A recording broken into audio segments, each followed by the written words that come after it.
আমার নবী পাক সাল্লাল্লাহু আলাইহি ওয়াসাল্লামের খেলাফতকে উঁচু করবার জন্য এই দেশে হক্কানি বামল হক্কানি আলেম পীরের বিকল্প নাই। সরসিনা দরবার রয়েছে, ফুরফুরা দরবার কেটে ফেলেছে।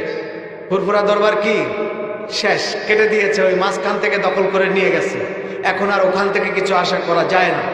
রয়েছে সরসিনা দরবার শরীফ, রয়েছে ফুলতলি দরবার শরীফ, সেটাও জৌনপুরের প্রবাহ। ফুলতলি দরবার শরীফ জৌনপুরের খলিফা, জৌনপুরের প্রবাহ, রক্ত নয় খলিফা।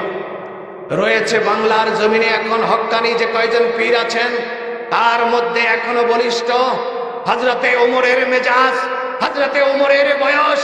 সেই তরুণ বয়সে হযরতে ওমর যেমন বাম হাতের ইসলাম বিধ্বংসী তলোয়ার ফেলে দিয়ে ডান হাতে ইসলামের দুশমনদের জন্য তলোয়ার উঠিয়ে নিয়েছিলেন, সেই নবীন ওমরকে আমরা আবার দেখতে পাচ্ছি ডক্টর ইনায়েতুল্লাহ আব্বাসীকে।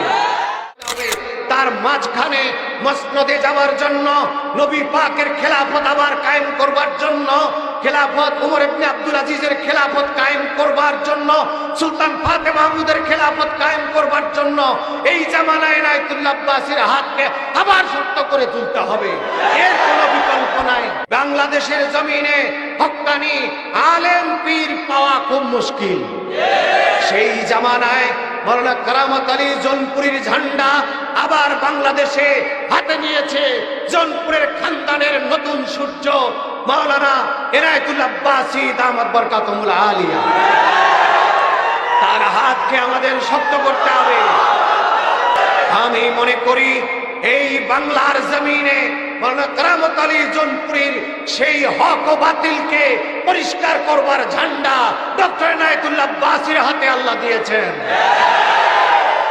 আজ হোক আর কাল হোক, গোটা বাংলা জুড়ে মাওলানা কারামত আলীর মিশন বিজয়ী হবে। শুধু মানুষের দোষ ত্রুটি তালাশ করলে চলবে না, একমাত্র দোষে গুণের ঊর্ধ্বে আমার নবী মুহাম্মদ মুস্তাফা সাল্লাল্লাহু আলাইহি সাল্লাম।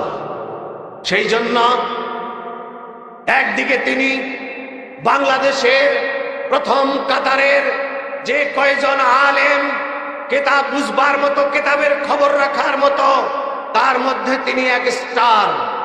2 নম্বর মাওলানা কারামত আলী জৌনপুরীর রক্তের খানদানের সুজ্জ্বল জ্যোতিষ্ক। 3 নম্বর যেভাবে তিনি যুদ্ধ জিহাদ করে চলছেন, একের পর এক জীবন বাজি রেখে লক্ষ মানুষের মাঝে বুকে সাহস নিয়ে তিনি ভণ্ডদের বিরুদ্ধে স্পষ্ট করে